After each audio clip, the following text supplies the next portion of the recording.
I don't know how bad the mission to destroy the orbital laser is in other difficulties, but in Commander difficulty, this mission is going to destroy your anus the first time around. Let me show you everything I've learned. Disclaimer, I'm not saying this is the optimal way to beat the mission. I'm saying I personally got through it with only a few wounded in Commander difficulty, which counts as a decisive win as far as I'm concerned. Let me know if there's an easier way to tackle this madness. I'm all ears. First, the equipment and your loadout. Bring your absolute A-team. The more time, units, and strength, the better. You'll need some fusion weapons, or at the very least a few electroshock rifles, specifically for the elite androns that spawn. They will take 3 to 4 Gauss shotgun shots to bring down, and ain't nobody got time units for that. This mission really is kind of a gear check for the rest of the game. You need to kill a lot of enemies real fast.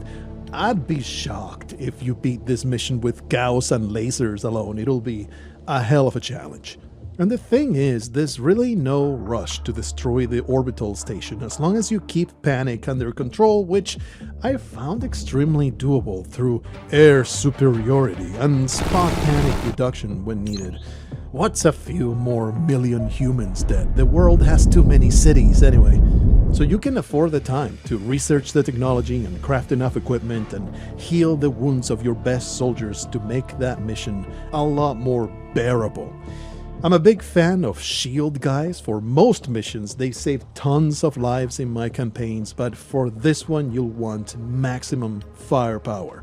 Bring Vanguard armor at least for your assault frontrunners and hope they can survive the shots that you failed to suppress.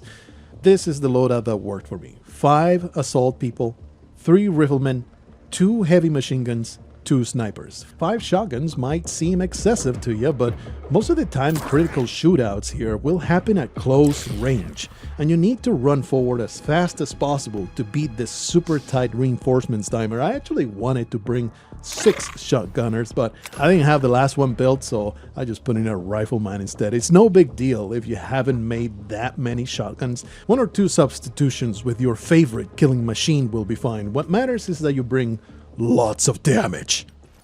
You don't get to choose deployment in this mission, so if you want to min-max positioning, you need to keep in mind you'll arrive in 3 rows of 4 each, arranged left to right. So numbers 1 through 4 will be at the front, 5 through 8 in the middle, 9 through 12 in the back. It's not a big deal, but every turn does count, and it can be annoying to get your snipers lined up on the first round if they're not in a good spot. Alright, so you've arrived in this hell. It's time to get busy.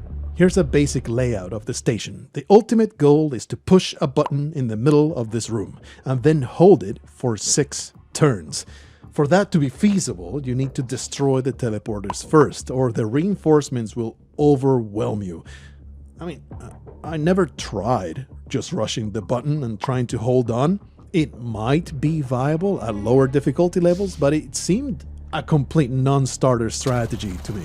It's the androns, man. You can't suppress them. They always return fire. It's annoying as hell.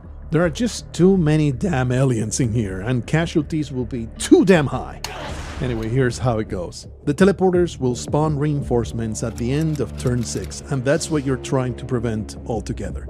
The side entrances will spawn elite reinforcements on turn 4 and every 4 turns after, no matter what. There will be 3 on each side the first time, then a whopping 6 on each side. We're talking the highly armored versions of androns, lizardmen, wraiths, sectons, and if you're lucky, a couple sectoids.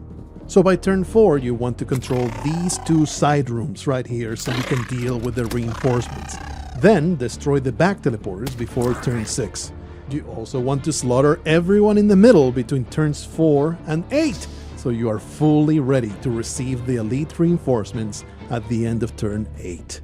So, your absolute highest concern as you progress is not to disturb the control room for as long as possible. If you don't open the doors or destroy walls, the pile of enemies in there will not come out right away. I don't exactly know what triggers them to eventually come out, but you want everyone else to be dead when they do, and ideally you want to be the one that opens the door. In my play test sessions, I only got to open the door myself once. Every other time, something happened that made the encounter devolve into a shit show. Because you see, these walls and doors are made of cardboard. A single stray bullet will bring them down. So always angle your shots away from the room and make sure your meat sacks don't end their turn with the central room at their back while someone can shoot at them, because it'll be a disaster if stray enemy fire opens it way ahead of time. If it does happen, you may be able to deal with it depending on how far along you are, but always consider retreat as a viable option. With all the elite reinforcements coming in, it's super easy to full wipe here. Most importantly, fleeing actually costs you nothing in this mission. You can get everyone back to the starting point, hit abort, and retry whenever you want with zero penalty. I went out of my way to test this, to the point that it's actually exploitable and even farmable if you have the greed and the patience. It'll probably get patched, because just coming in and aborting right away counts as doing a mission, which will give your guys medals. You can also come in, kill a couple idiots, steal their junk and get out, and because travel time is instant, you can farm this as much as you like. It's an option if you're struggling for cash. Anyway, to get all this done in the time frame necessary, you're gonna have to split your guys in 2 even teams and full send on each side. I'm talking deplete every time unit, destroy the walls, brazenly take out every visible enemy, and advance as far as you can. You'll need to rely on suppression and smoke to minimize enemy damage. That's why you bring so many shotguns, so you can properly run and gun, covering as much ground as possible each turn. The teleporters display as enemies, but don't worry, they don't shoot back or explode or anything. One point-blank shotgun shot should take care of each one as you run past. Optimally, every alien on the sides will be dead by the end of turn 4, but if they're not, only 3 enemies come in on each side, so it's still gonna be manageable. Here's the one exploit you'd really need to take advantage of. When reinforcements spawn, they run to cover and don't shoot at all. So if you line up as many guys as you can spare in an ambush, reaction shots will take care of nearly everybody that comes in before they do a damn thing. The main reason you're gonna be struggling throughout this mess is if the central room got activated somehow. You'll need to make a decision on whether you can handle it or you need to get the hell out of there.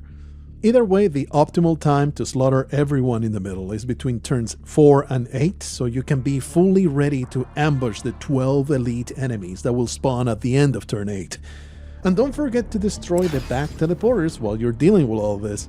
You'll want to suppress whoever's looking at you with your heavies and grenades, and then focus on the super nerd that spawns at the back. You can shorten the distance for your shotgunners by destroying this wall instead of going in through the door. It's not mandatory, it's like an option if you need it. Once he goes down, the rest of the aliens are a lot more likely to have a mental break on that turn. Because Androns don't give a shit about that. They're the second priority after the big boss. It's a tough room. No matter what you do, you'll have to use your best judgment on what to shoot where and when to throw in the smoke to protect the people that are exposed if necessary, all that good stuff. But another helpful tip is to rush in and hit the button as soon as possible, because nearby enemies will waste half their turn running to it because they're desperate to stop the whole place from blowing up. So they'll run in, stop the timer, and guard the button. And the time units that they spend doing that is time units they're not shooting at you with. Of course, this is at the cost of your people going to the center of the room and getting their ass on the line that way. Overall, being super aggressive is the best strategy since it dramatically increases the chances of mental breaks. But you know, you might get unlucky and face aliens that don't break for anything and they'll Rambo their way to your complete demise. So like I said, the goal is to mop it all up before another big wave arrives. If you can't manage to do that though, it's far more important to pull back and set up another big ambush for the reinforcements. Even if you're leaving a few aliens alive, just use smoke to provide cover for your back while you deal with the real threat. If you allow the full waves to come in unmolested, it's pretty much game over. They'll be so much harder to defend against while you're waiting for the timer to finish.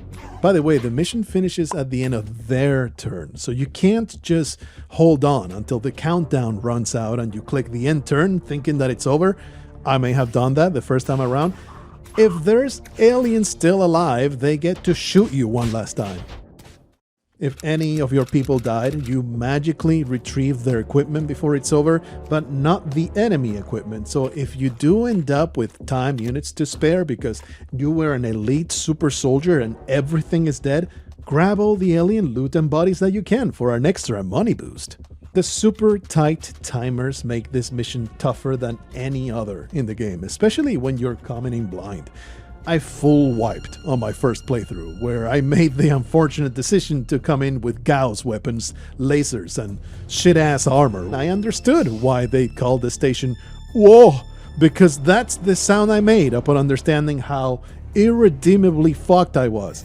Later, with proper equipment and a sound strategy, I went on to lose only 2 people. Then, testing and replaying new instances for this video, I was able to get out with only a few wounded, like I mentioned at the start. So this strategy works, you just need the team to support it. Let me know if you've come up with a much easier way to get this done. I do feel like I'm playing as intended, but kind of overcomplicating things a little bit.